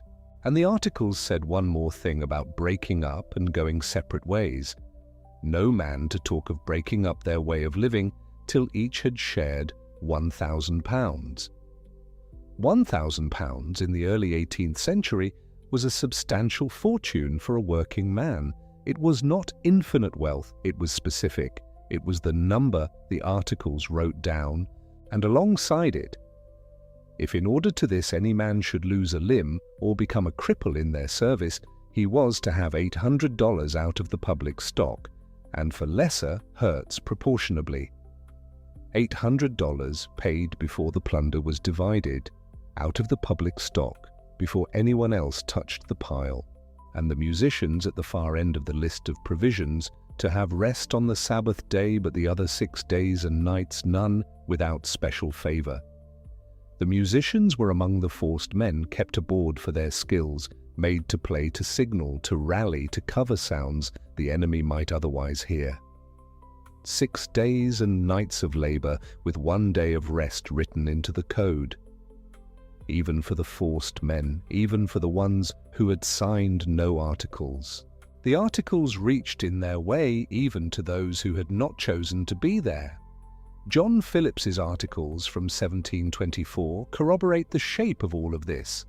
Compensation for injuries, provisions on shares, lights out, gaming prohibited, arms kept ready, different ship, different captain, different year, the same grammar, which is what the survival of both documents means. These were not one man's rules, they were a genre, a form of agreement that pirate crews reached for the way they reached for an instrument they knew how to use because it had been used before and had been found to work. The ship's council sat above all of it, not above the articles, which sat above everything, but above the individual officers. The council was the assembly of the company, every man who had signed, every man with a vote. When a decision was large enough to require it, the council met. Where would they cruise next? The council decided. Would they attack this particular prize, this well-armed merchant, this convoy with escorts? The council decided. Was this captain still the right captain? The council decided. The council could not be overruled by the captain because the council was the source of the captain's authority. You cannot overrule the hand that holds you up. The decisions made in a ship's council must have been peculiar to witness. 100 men, or 150, or 200 crowded onto a deck or crammed into a hold or spread across the waist of the ship, arguing about strategy. Men who had come from pressed service in the Navy, where their opinion on the ship's direction was not solicited and would not have been received, now sitting in a company meeting, casting a vote, being heard. The quartermaster managing the process. The captain present as a participant, not a sovereign.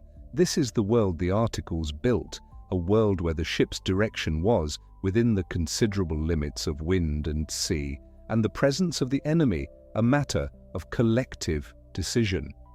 A world where the man at the bottom of the hierarchy had a formal voice in the decisions made at the top. A world that the Royal Navy, sailing through the same waters, hunting the same men, would have regarded as a kind of organized insanity, and that the men inside it, most of whom had come from the Royal Navy or the Merchant Marine, had built precisely as a counter to everything the Navy was. They were not building something new in the sense of inventing it out of nothing. They were inverting something old. They had lived under a system. They had learned its every vice and every cruelty and every broken promise. They had been pressed into service and flogged for infractions they had not consented to be subject to, and paid wages that arrived late, or not at all, and eaten food that was rotten and worked under officers who had purchased their authority rather than earned it. And when they left that system, by desertion, by capture, by the particular moment when a merchant crew turned on its captain and took the ship and went on the account, they built the opposite of what they had come from. Not because they were philosophers, not because they had read political theory or attended debating societies or worked out the principles of democratic governance in the abstract, but because they knew from their own bodies and their own working lives exactly what was wrong with the alternative. And they built away from it as deliberately as the carpenter corked away from the opening in the hull, because the opening was where the water came in, and the water was what killed you. The articles were that corking. And the quartermaster was the man who inspected the seams, and so we arrive at what was, in many ways, the whole reason a man went on the account in the first place. Not the black flag, not the freedom of the open water, though that was real enough. Not the romance of it, because romance is a thing applied afterward by people who were warm and safe when they imagined it. The reason was the shares. The reason was that for the first time in most of these men's working lives, there was a written agreement that said exactly what they would receive and exactly what the ship owed them. And nobody, not the captain, not some distant admiralty clerk, not a merchant owner sitting in a counting house in Bristol or London, could reach in afterward and change the numbers. Let us sit with that for a moment, because it is easy to say and easy to miss. A common sailor in the Royal Navy or on a merchant vessel did not negotiate his pay. He was told what he would receive, and what he would receive was determined entirely by men above him in a hierarchy he had no voice in creating. The captain of a naval vessel might earn 14 times what a common hand earned, or more. Prize money, the naval equivalent of plunder distributed when a warship captured an enemy vessel, flowed overwhelmingly toward the officers, with the ordinary seamen receiving fractions so small they were sometimes worth less than a day's wages. And the wages themselves were unreliable. They were withheld, delayed, docked for infractions, eaten by middlemen. A man could serve years and arrive home with less than he was promised, and there was no counsel to appeal to, no article to point at, no vote to call. On a pirate ship, the arithmetic was different in almost every particular. The shares were fixed before the voyage, written into the articles, and visible to everyone who signed. A common crewman received 1 share of whatever the ship took.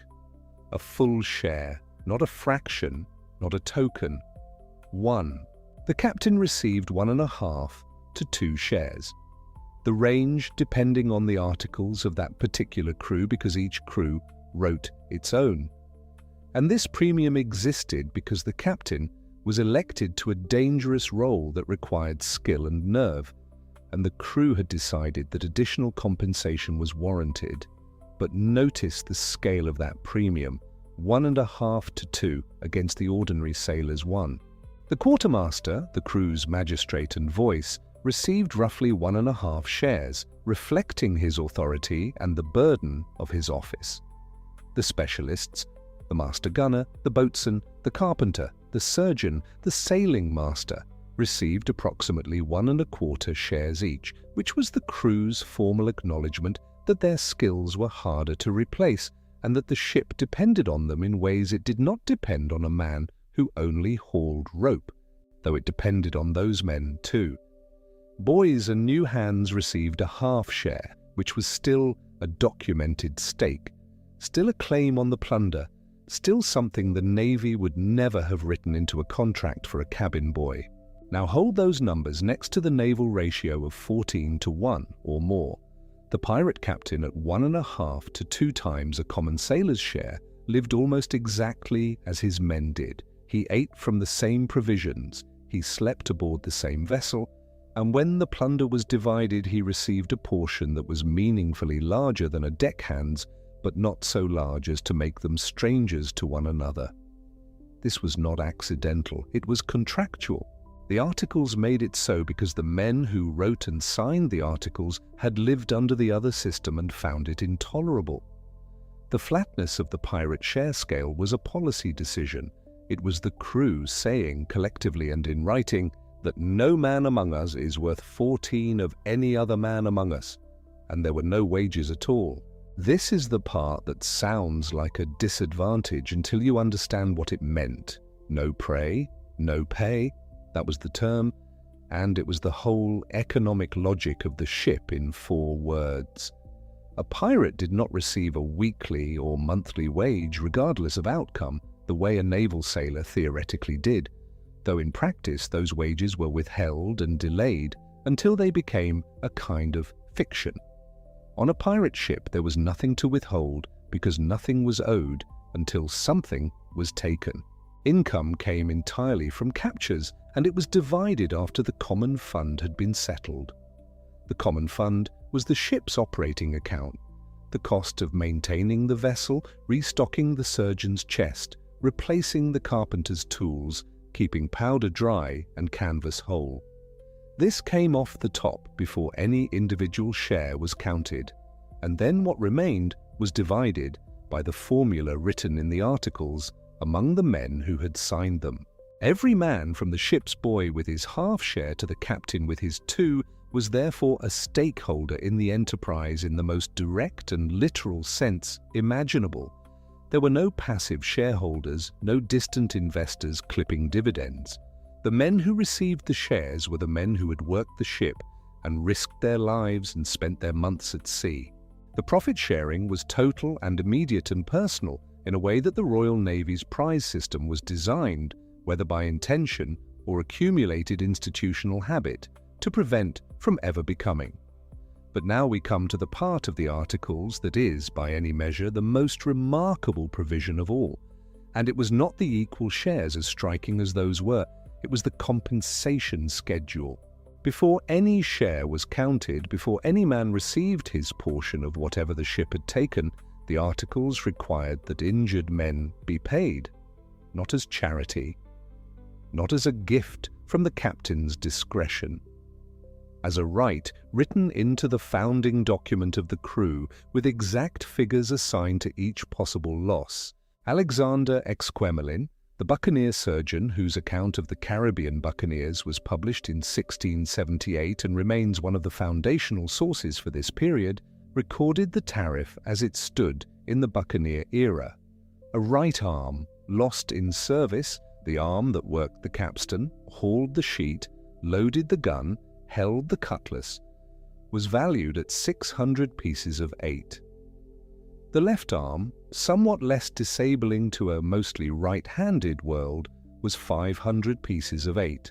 A right leg was 500, a left leg was 400. An eye lost to splinter or spark or the bright orange flower of a muzzle blast at close range was 100 pieces of 8. A finger taken cleanly by rope or blade or rolling shot was 100 pieces of 8. Read those numbers slowly. They are a price list for a man's body, written by men who understood from personal experience exactly what each loss meant in terms of a working life.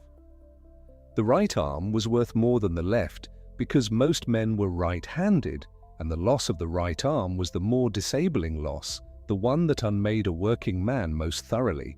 The eye was worth less than the leg, but it was still worth something, still a sum that acknowledged the loss as a loss that the crew owed compensation for. The finger was 100 pieces of 8. Not nothing, not a shrug, but a counted and recorded and agreed upon sum that would be paid from the public stock, the common fund, before any of the men who kept their fingers received a single coin. Bartholomew Roberts wrote his own version into his articles, $800 for a man who lost a limb, with lesser hurts paid proportionately from the public stock. John Phillips, whose articles survive from 1724, kept a similar schedule. This was not one captain's innovation. It was a convention shared across crews and decades, built into the standard form of the pirate constitution because the men who wrote it understood that the work was dangerous and that the danger was unequal. A man at the guns faced different risks than a man at the helm, and that a ship which did not compensate its wounded would find it harder to recruit and harder to fight, because no man volunteers his right arm if the arm's loss leaves him destitute. And here is the part that deserves to be said plainly: the injured man kept his ordinary share too. The compensation was paid first from the common fund, and then the remaining plunder was divided as normal, and the man who had lost his arm received his share of that as well. He was not docked, he was not discharged, he was compensated for the specific loss, and then he remained a member of the crew with a full stake in what came next. This is what historians and legal scholars sometimes describe as one of the earliest documented systems of workers' compensation and even a primitive form of social insurance. It predates most labor law by well over a century. The men who designed it were not legal theorists. They were sailors and former naval hands and men who had watched shipmates left to beg on London's wharves with missing limbs and no recourse, and they had decided that their ship would not work that way. The articles were, among other things, a document that said, "We have priced this work honestly, we know it costs some men more than others, and we will settle that debt before we divide the rest." Now, the treasure itself. There is a version of this story that involves chests, dark wood, iron-banded, heavy with gold coins, buried on beaches under palm trees by candlelight, while a man with a long coat and a tricorn hat consults a map drawn in his own blood. It is a good story. It has the considerable virtue of being vivid and the considerable disadvantage of being almost entirely untrue. Most pirate plunder was not gold. It was not coins of any kind most of the time. It was cargo. It was the contents of the holds of merchant ships carrying goods between the colonies and Europe and the trading posts of the Atlantic world.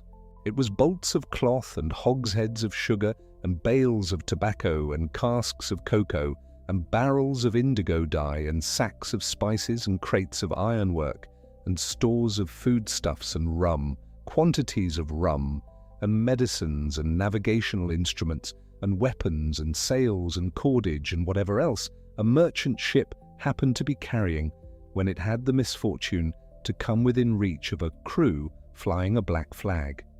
These goods had to be sold. They could not be cut into 8 pieces and handed around. They had to be taken to port, which meant taking them to a port where someone would buy them without asking too many questions. And this meant the corrupt colonial towns of the Atlantic, Nassau, on the island of New Providence, which for a time in the early 18th century was essentially an open pirate republic, and earlier Port Royal on Jamaica, the settlement that had been called the wickedest city on earth, and that was also, not coincidentally, a place where the question of how a cargo came to be available for sale was less carefully examined than in more respectable harbours. The division of loot was therefore in practice more of an accounting exercise than a treasure chest scene. The goods had to be sold or bartered, sometimes at a discount, sometimes through middlemen who took their cut, and the coin that resulted had to be counted and allocated according to the share formula in the articles. The moment of receiving your share was not a man scooping handfuls of doubloons from a chest in the lamplight. It was closer to a settlement, a formal distribution of proceeds after the sale, conducted under the quartermaster's supervision with the articles on the table. When coined money was taken, it was overwhelmingly the Spanish silver piece of 8, the peso, or 8 reales, the coin that functioned as the de facto global currency of the Atlantic world in this period, because Spanish silver from the mines of the Americas had flooded into commerce and become the standard unit that everyone, from London merchants to Caribbean planters to pirate quartermasters, understood and accepted. The piece of 8 had a particular property that made it especially suited to a world short of small change. It could be physically divided.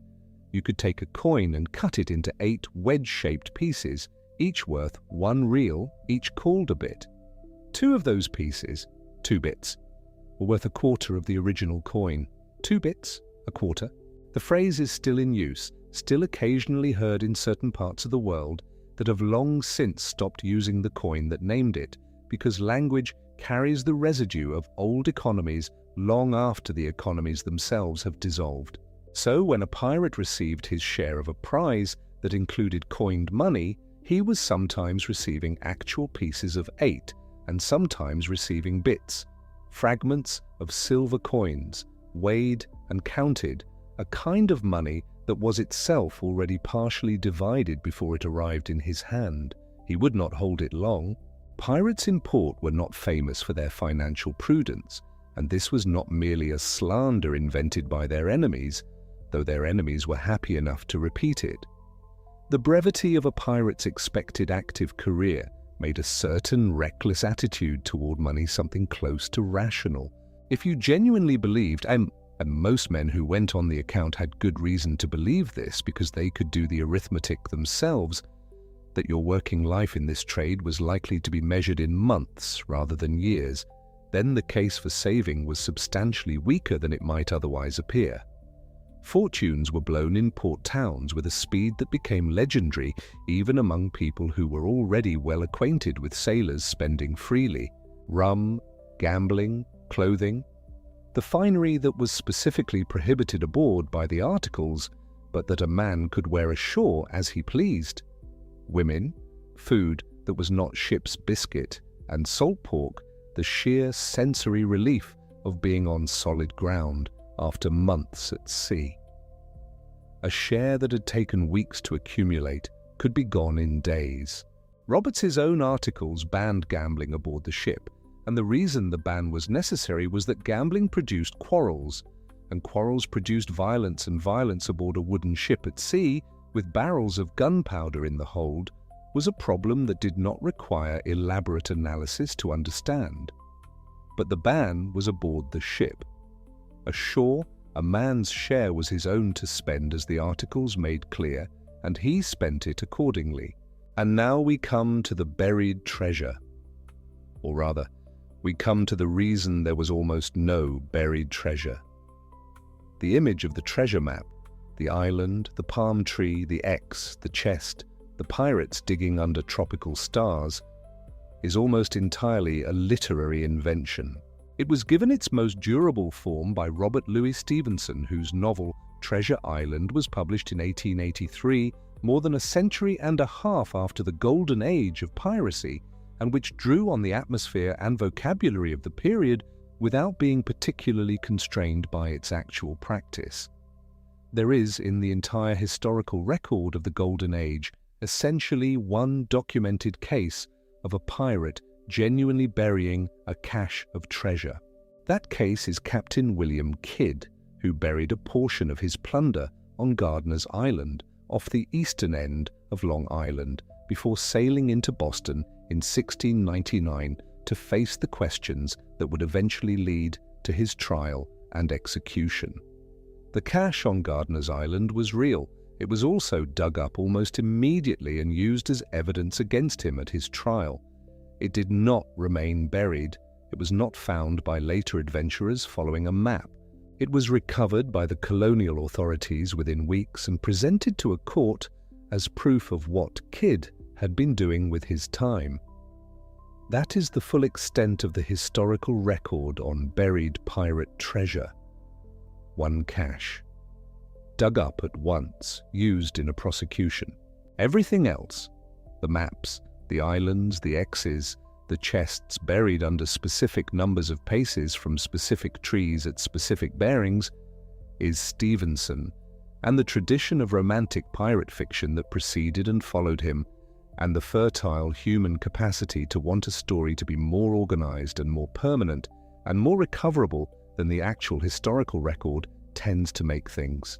The actual pirate treasure was converted to coin, divided by formula, spent in port and gone, which is its own kind of story, if a less picturesque one.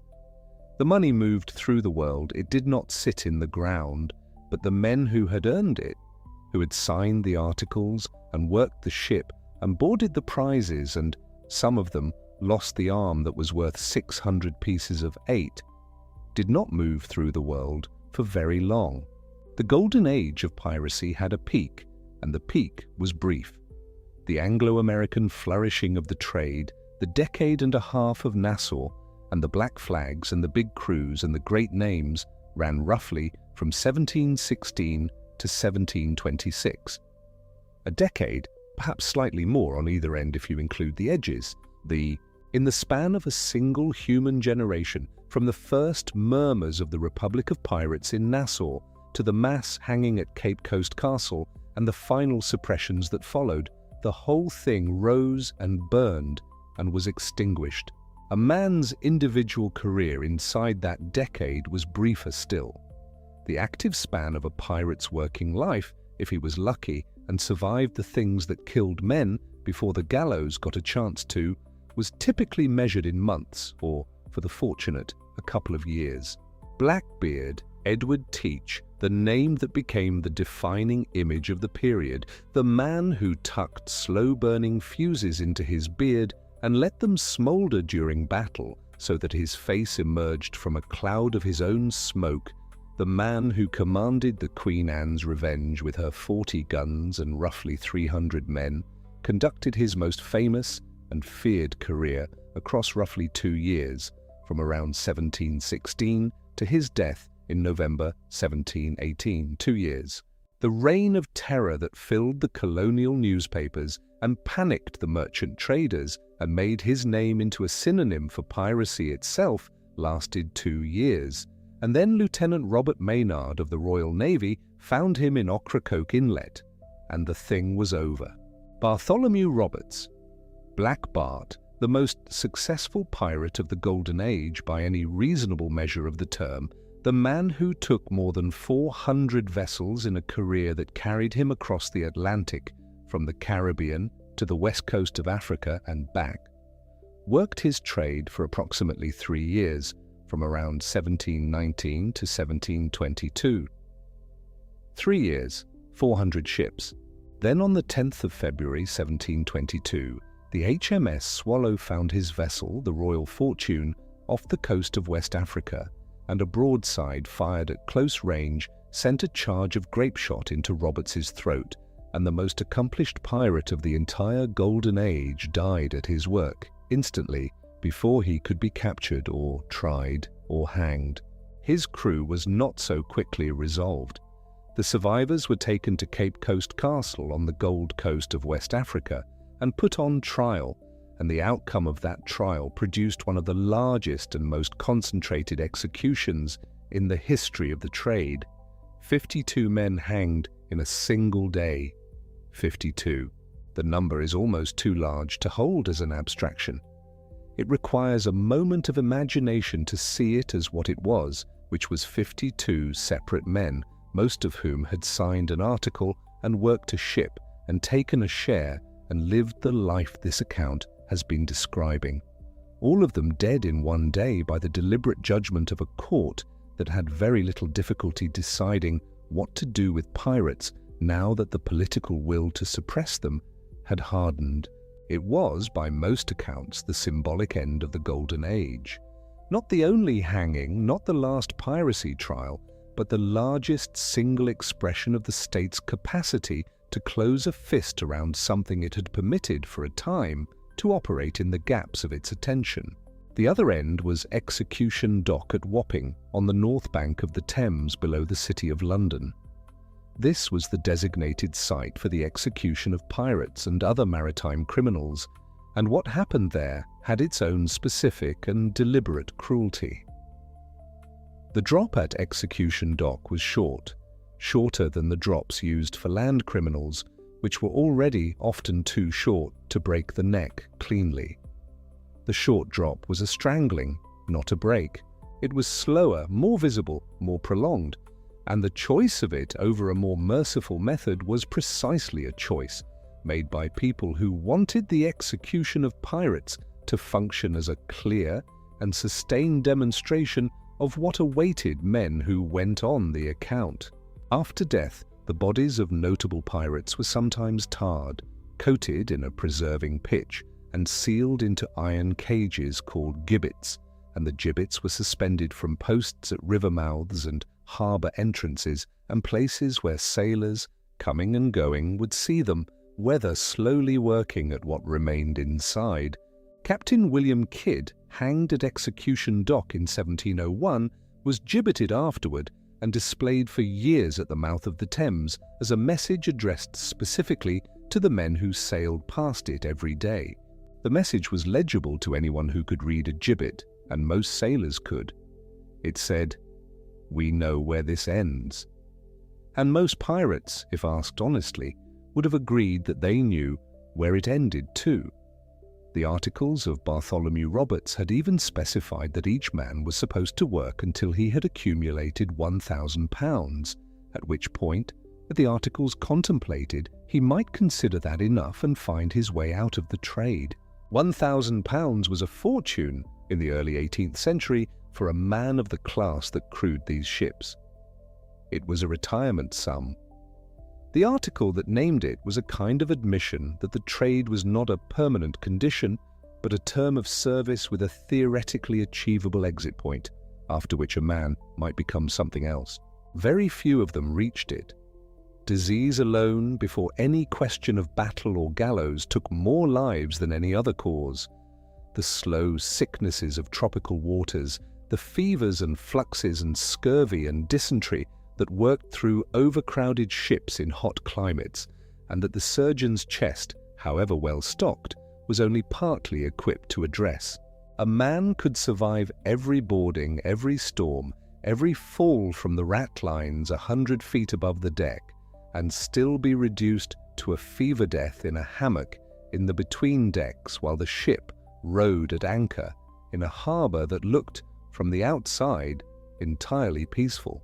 And yet they went, and yet for a decade and a half enough men went that the thing sustained itself and became, for a time, something that governments feared and merchants insured against, and newspapers reported and novelists later romanticized, until the underlying reality was so thoroughly painted over that it required considerable effort to see through the paint to what was actually there.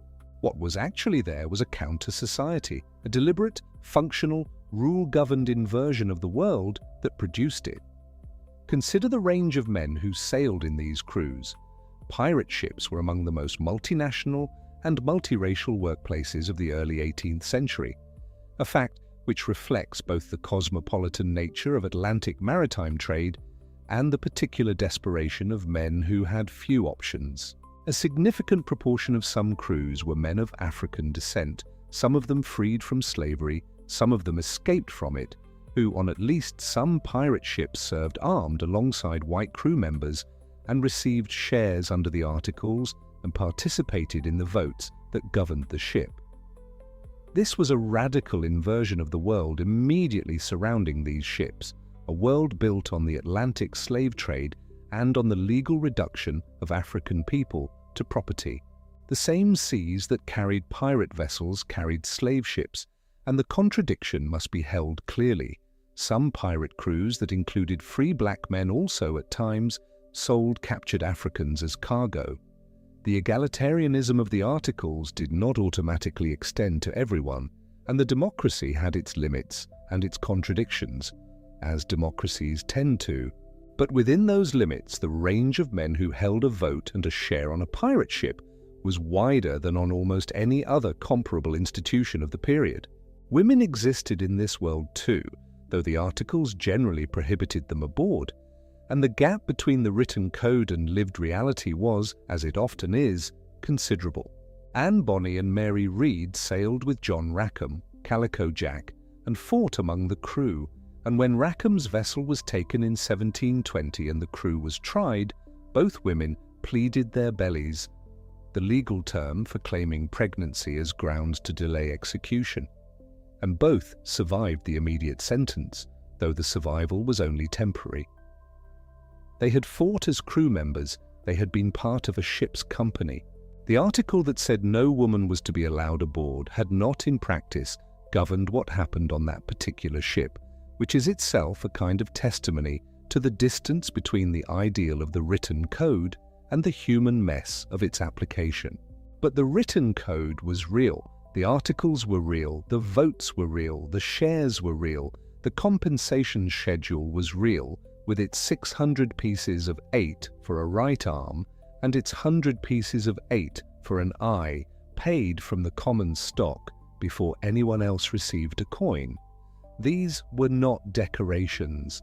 They were the architecture of a working institution, an institution that the men inside it had built from the materials of their own experience and their own bodies and their own accumulated knowledge of what it felt like to be at the bottom of a system that did not regard them as worth much.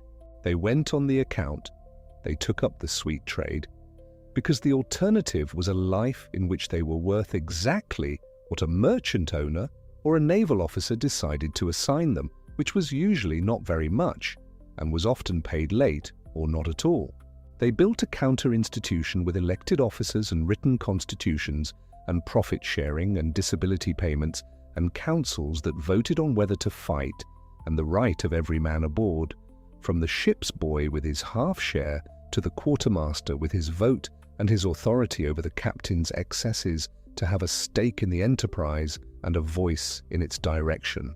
It did not last. Nothing built by desperate men in the gaps of imperial attention tends to last very long, because the empire has more ships and more courts and more gibbets, and eventually it turns its attention fully toward the thing growing in the gaps and applies the full weight of its institutions to ending it. The peak of the Golden Age was a decade. Most careers inside it were months. Roberts died by grape shot to the throat, and his men died at Cape Coast Castle, and Blackbeard died in Ocracoke Inlet, and the flags came down and the Nassau Republic collapsed under the weight of pardons and prosecutions and the gradual sealing of the ports that had made it possible. But what they built while they built it was something that the world around them did not have and would not have in its more formalized and protected iterations for another century or more. The labor contract with a fixed share and a compensation schedule. The elected officer subject to recall. The council with a vote. The written code that bound both the men and their leaders. These things existed in the early 18th century primarily on pirate ships. They were the constitutional experiments of men with nowhere else to be, working out, in the space of a few years on the open Atlantic, what it might look like to build a workplace where the person at the bottom was still a person with a stake. They were not heroes or not uncomplicated ones. They killed people. They took things that were not theirs. They operated outside the law, and the law's eventual response to them was as brutal as the law's responses to most things it decided needed ending. The democracy of the Articles coexisted with violence and with practices that no account of the Golden Age should soften into romance. But the democracy was real. The Articles were real. The right arm was worth 600 pieces of 8, and the man who lost it kept his share of the plunder besides, and he had voted, along with every other man who had signed his name or made his mark at the bottom of that document, on the captain who had led the ship into the fight where the arm was lost. They priced their own bodies. They voted their own captains in and out. They wrote their own laws and swore on Bibles and crossed axes and the skulls of the dead to keep them. And they sailed for a brief and astonishing decade through waters that the Royal Navy ruled and the merchant marine worked and the slave trade crossed and back in ships where every man's share was written down and the captain's power stopped at the edge of the battle. Think of them, somewhere out there on the dark water. The ship riding gently on a calm sea, late at night, the lights out as the Articles required at 8 o'clock. The men sleeping in their hammocks or sitting on the open deck in the darkness if they still wanted to drink, as the Articles also required if the lights were down. The ship's boy somewhere in the bow, the powder monkey, at rest for once, with no guns to run for. The carpenter below, satisfied that the hull was sound.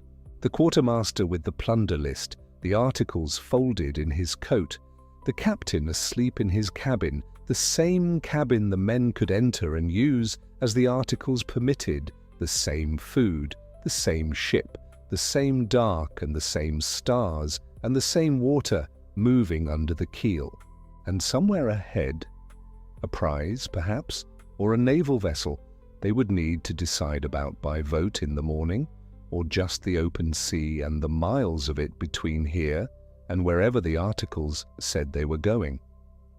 No chest of gold buried in the sand, no treasure map, no X, just the ship and the shares and the articles and the dark. Nothing left to do now but be calm and drift